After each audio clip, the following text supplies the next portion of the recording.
तो पार्ट 65 की शुरुआत वहीं से होती है जहां पिछला पार्ट खत्म हुआ था। फादर गुआन को बता देते हैं कि 17 साल पहले मैडम जू ने जिस डेविल को देखा था वो गुआन ही था, जिसके साथ दोही के डैड ने उससे भी 10 साल पहले डील साइन किया था। और दोही के मॉम डैड के एक्सीडेंट वाली रात उस डील की आखिरी रात और रात के 12 बजते ही गुआन ने दोही के डैड की आत्मा को हेल में भेज दिया था। और तभी उसी टाइम मैडम जू ने उसे देख लिया था और ये जानकर गुआन टोटल शॉक्ड रह गया था। इधर दोही भी काफी सैड होती है जो गुआन के दिए हुए फ्लावर्स की ओर देखती है। और हमें यहाँ समझ आता है कि चर्च के फादर ने दोही को ये भी बता दिया था कि मैडम जो जिस डेविल से मिली थी वो गुआन ही था, जिसके साथ दोही के डैड ने डील साइन किया था। और उनके एक्सीडेंट वाली रात डील का 10 साल पूरा हुआ था, जिस वजह से उनकी मौत हुई। इसी वजह से दोही और ज्यादा दुखी थी। इधर गुआन भी क्लॉक टावर के ऊपर एकदम शॉक्ड एंड सैड होता है, क्योंकि एक तरीके से गुआन की वजह से ही दोही के डैड की डेथ हुई। गुआन याद करने की कोशिश करता है जब उसने दोही के डैड के साथ डील साइन किया था। साल था 1996 का। एक बारिश की रात दोही के डैड जमीन में रेंगते हुए चल रहे थे। अब उनका एक्सीडेंट हुआ था या क्या सीन था ये तो हमें आगे के एपिसोड में पता चलेगा। उसी टाइम गुआन हाथ में छाता लेकर पहुंच गया था और शायद तभी उसने दोही के डैड से डील साइन करवाया था। और उनकी क्या विश थी ये हमें अभी दिखाया नहीं जाता। Coming back to present, clock tower के पीछे से गॉडेस यहाँ पर पहुंच जाती है और गुआन से कहती है कि इतने सालों बाद किसी को याद रखना थोड़ा मुश्किल तो है, पर ये काफी नॉर्मल बात है। और वैसे भी इंसान को कुछ बातें भूल ही जाना चाहिए, पर जिस अनफॉर्चुनेट पास्ट को तुम रिपीट होने से रोकना चाहते थे उसकी शुरुआत तो दोही के जन्म से ही हो चुकी थी। गुआन पूछता है कि आप सब कुछ पहले से ही जानती थी। गॉडेस कहती है जैसा कि मैंने पहले ही कहा था कि इंसान अपनी किस्मत खुद ही लिखता है और अपने लाइफ में खुद ही चॉइसेस डिसाइड करता है। इंसान सोचते हैं कि गॉड सब कुछ कंट्रोल करते हैं, पर मैं तो सिर्फ उनकी जिंदगी की जर्नी में एक साथी हूँ। गुआन अगली सुबह घर आता है, दोही को देखने उसके रूम में जाता है, पर दोही अपने रूम में नहीं होती। गुआन भी काफी सैड होता है, वो समझ नहीं पा रहा था सब कुछ जानने के बाद वो दोही का सामना कैसे करे। इधर दोही भी काफी सैड होकर मैडम जू के कब्र में पहुंचती है। उनसे कहती कि मैंने पिछली बार कहा था कि मैं इस बार आपसे मिलने अच्छे मूड में आऊंगी, पर सॉरी प्रॉमिस तोड़ने के लिए। फिर उनसे पूछती कि अगर आप मेरे साथ ऑनेस्ट होती तो क्या मुझे तब भी गुआन से प्यार होता। अभी हम देखते हैं गुआन तो दूर से उसे देख रहा था और उसकी ये बात सुनकर वो वहाँ से चला जाता है। उसके जाने के बाद दोही कहती कि मेरे डैड ने क्या विश करी होगी, मैं इस बारे में जरूर पता लगाऊंगी कि डैड की क्या विश रही होगी। क्या पता उस डील के जरिए गुआन ने मेरे डैड की जान बचाई हो, जिससे हम समझ पाते हैं कि दोही गुआन से नफरत करने लगी है। ऐसी कोई बात नहीं है, लेकिन गुआन दोही के लिए बहुत बुरा फील करता है। तभी उसके फोन पर किसी का कॉन्ट्रैक्ट एक्सपायर होने का अलर्ट आता है। इधर दोही सुनवाल फाउंडेशन आती है जहाँ गाइंग उसे मिलती है, जो उसे कहती है कि आज मेरा लास्ट परफॉर्मेंस है, उसके बाद मैं हमेशा के लिए अब्रॉड जा रही हूँ, इसीलिए तुम्हें गुड बाय कहना चाहती थी। पर दोही को थोड़ा आउट ऑफ माइंड देखकर गाइंग कहती कि ऐसा ही होता है जब कोई इंसान एक डेमन के प्यार में पड़ता है, इसीलिए तुम्हें संभल कर रहना चाहिए। दोही पूछती है तुम कहना क्या चाहती हो। गाइंग हंसते हुए कहती कि मैं तो बस मजाक कर रही थी, बट आई होप कि तुम हमेशा खुश रहो, चाहे डायरेक्टर गुआन के साथ रहो या नहीं। तो दोही उसे थैंक यू कहती है। इधर सुनवाल फाउंडेशन में मेरे एफएनबी का नया ड्रिंक का प्रमोशन चल रहा था। सभी को फ्री में अलग अलग फ्लेवर के ड्रिंक्स दिए जा रहे थे और उनसे ड्रिंक्स का रिव्यू लिया जा रहा था। तभी वहाँ पर मिस्टर पार्क भी पहुंच जाते हैं, तो उन्हें भी एक ड्रिंक टेस्ट करने के लिए दिया जाता है, जो उन्हें भी काफी अच्छा लगता है। तभी वो मिशन को एक बॉक्स उठाकर ले जाते हुए देखते हैं, तो भागकर मिशन की मदद करने के लिए पहुंच जाते हैं, पर मिशन उन्हें मना करते हुए कहती कि मैं ये कर लूंगी। लेकिन मिस्टर पार्क तो बॉक्स के साथ उनका हाथ होल्ड कर लेता है, कहता है कि फिर हम दोनों साथ में इस बॉक्स को कैरी कर लेते हैं। जो सुन दोनों ब्लश कर ही रहे होते हैं कि तभी मिस्टर जिन वहाँ पर पहुंच जाते हैं, कहते हैं कि लगता है आप दोनों में सब कुछ सॉर्ट आउट हो गया, आप दोनों को देखकर काफी अच्छा लग रहा है। लेकिन मिशन तो फिर से रूडली कहकर चली जाती है कि मुझे आपकी हेल्प की कोई जरूरत नहीं है। अब उनका इतना अच्छा मूवमेंट चल रहा था, मिस्टर जिन ने आकर उन्हें डिस्टर्ब कर दिया, जिस वजह से अपने बटलर भैया को तो बड़ा चिढ़ होता है।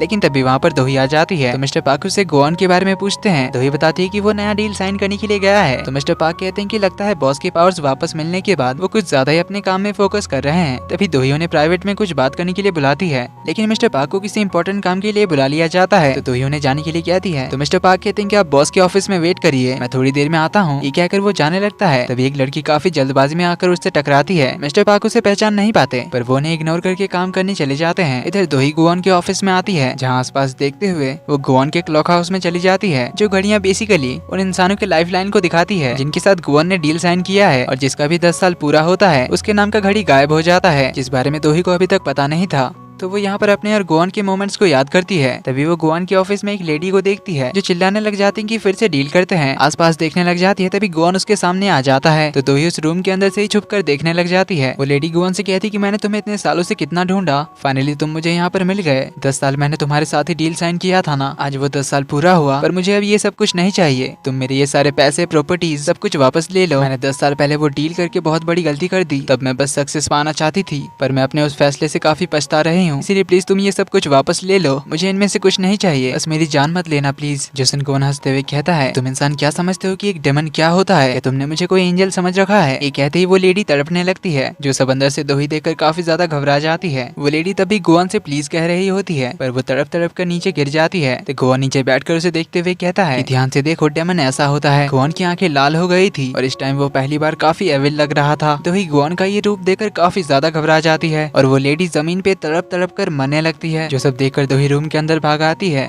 और इन घड़ियों को देखने लग जाती है और इस बार वो हर घड़ी के नीचे अलग अलग नाम नोटिस करती है और जो लेडी बाहर मर रही थी उसके नाम के घड़ी का कांटा 10 के घर पे आते ही उधर वो लेडी भी मर जाती है और इधर ये घड़ी भी गायब हो जाती है। जो सब देखकर दोही और ज्यादा शॉक्ड होती है और वो बिलीव नहीं कर पा रही थी कि यहाँ पर जो इतने सारे घड़ी हैं वो सब इंसानों की लाइफ लाइन है जिनके पूरे होते ही वो लोग मर जाएंगे। दोही अपने डैड के मौत को याद करती है कि उनके नाम की भी घड़ी यहाँ पर रही होगी और उस दिन वो भी ऐसे ही तड़प तड़प कर मरे होंगे। जो सब सोचकर ही वो काफी ज्यादा डर जाती है और काफी पैनिक करने लग जाती है। इधर गोवन की भी जब आंखें नॉर्मल हुई थी तब उसे भी थोड़ा अलग फील हुआ था और फिर वो यहाँ से बाहर चला जाता है। जाते हुए उसे रास्ते में मिस्टर पार्क मिलते हैं जो उससे पूछता है कि आप यहाँ पर कब आए। गोवन बताता है कि एक लेडी का कॉन्ट्रैक्ट एक्सपायर हुआ था जो मुझे ढूंढते हुए मेरे ऑफिस तक पहुंच गई थी। तो बटलर बताता है कि आपके ऑफिस में तो मैडम दोही गई थी। जो सुन गोवन हैरान होता है। इधर हम दोही को देखते हैं जो काफी घबराहट में सुनवाल फाउंडेशन के बाहर निकलती है। तभी बाहर जूसियक भी पहुंच जाता है। वो दोही को ऐसे देखकर पूछता है कि क्या हुआ। तभी अंदर से गोवन भी दोही का नाम बुलाते हुए इधर आने लगता है। उसे सीढ़ियों से नीचे आता देखकर दोही तो घबराहट में अपने कदम पीछे कर लेती है। जो देख गोवन वहीं पर रुक जाता है और समझ जाता है कि दोही ने उसे ऑफिस में देख लिया था, पर दोही उसे बिना कुछ कहे जूसियक के साथ चली आती है। दोही गोवन के बारे में सोचकर ही अब भी काफी घबराई हुई थी। तो जूसियक उसे पानी पीने के लिए देता है, थोड़ा शांत होने के लिए कहता है और पूछता है कि क्या हुआ था। दोही कहती है कि जिनसे मैंने प्यार किया वही मेरे लिए हेल बन चुके हैं। दोही को तो समझ नहीं आ रहा था कि वो क्या करे। गोवन गॉडेस के साथ होता है जहाँ वो गॉडेस को कहता है कि आपने सही कहा था कि मैं दोही को और हर्ट करूंगा और मेरी वजह से ही वो और ज्यादा दुखी होगी। इधर दोही ऑफिस में सैड बैठी होती है और अपने मॉम डैड मैडम जू और गोवन के बारे में सोच रही होती है। आज जिस तरह उसने गोवन से डर के अपने कदम पीछे कर लिए, गोवन का वो डेमन रूप, दोही ने जो अपने डैड के विश के बारे में पता करने का डिसाइड किया था, ये सब कुछ उसके दिमाग में एक साथ चल रहा था। वहीं इधर गोवन भी अपने ऑफिस में सैड बैठा होता है और उसके दिमाग में भी फादर की बात और दोही के डैड के मरने का इंसिडेंट और मैडम जू के ग्रेव पर दोही की वो बात कि अगर मैडम जू उससे ऑनेस्ट रहती तो क्या तब भी दोही को गोवन से प्यार होता। ये सब कुछ गोवन के दिमाग में एक साथ घूम रहा था। इन सब की वजह से उसे दोही के लिए बहुत ज्यादा बुरा लगता है। दोही रात को ऑफिस से बाहर निकलती है तो गोवन उसके लिए बाहर वेट कर रहा था। दोनों एक दूसरे को देख कर रुक जाते हैं पर फिर एक दूसरे के पास आते हैं। गोवन आकर दोही से कहता है कि चलो वॉक पर चलते हैं। तो दोही गोवन का हाथ होल्ड कर लेती है। दोनों चलते हुए जा रहे थे। गोवन दोही से पूछता है कि क्या तुम्हें ठंडी लग रही है। दोही नहीं कहती है। गोवन उसे कुछ कह नहीं जा रहा था पर उससे पहले ही दोही कहती है कि आज रात हम दोनों मिलकर क्रिसमस ट्री का डेकोरेशन पूरा करेंगे और इस बार हम कपल सेट ऑर्डर करेंगे जो तुम पिछली बार करना चाहते थे पर अवेलेबल नहीं था। पर दोही स्माइल करते हुए कहती कि शायद इस बार मिल जाएगा। दोही ने समझ लिया था कि गोवन क्या कहने जा रहा है, इसीलिए दोही बस टॉपिक चेंज करने की कोशिश कर रही थी पर गोवन उसे कह ही देता है कि मुझे नहीं लगता कि इस बार हम साथ में क्रिसमस मना पाएंगे। देन कहता है दोही अपने आप को इस हेल्थ से बचा लेना। ये बोलकर वो दोही का हाथ छोड़ देता है और चला जाता है। दोही के पीछे मुड़ने की भी हिम्मत नहीं होती। वो गोवन का नाम लेकर बुलाने लगती है। उसे बहुत बार गोवन गोवन कहकर बुलाती है लेकिन गोवन नहीं आता। दोही को गोवन के आने की उम्मीद थी क्योंकि पिछली बार गोवन ने कहा था कि तुम मुझे जब भी बुलाओगी तब मैं हर बार तुम्हें जवाब दूंगा कि मैं तुम्हारे पास ही हूँ, लेकिन इतनी बार बुलाने पर भी गोवन नहीं आता। दोही पीछे मुड़ती है तो गोवन नहीं था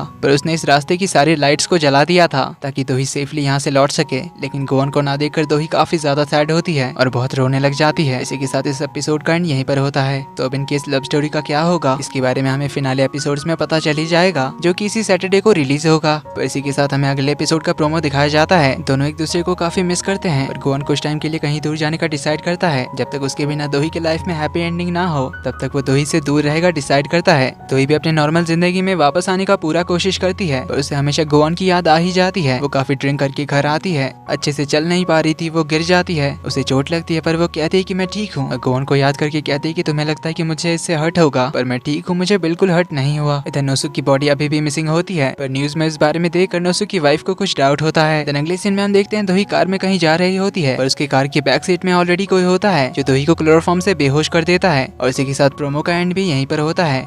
वीडियो पसंद आई तो वीडियो को लाइक कर देना, चैनल पर पहली बार आए तो do subscribe and hit the bell icon. जल्दी ही मिलते हैं अगले पार्ट में, तब तक के लिए take care and bye bye.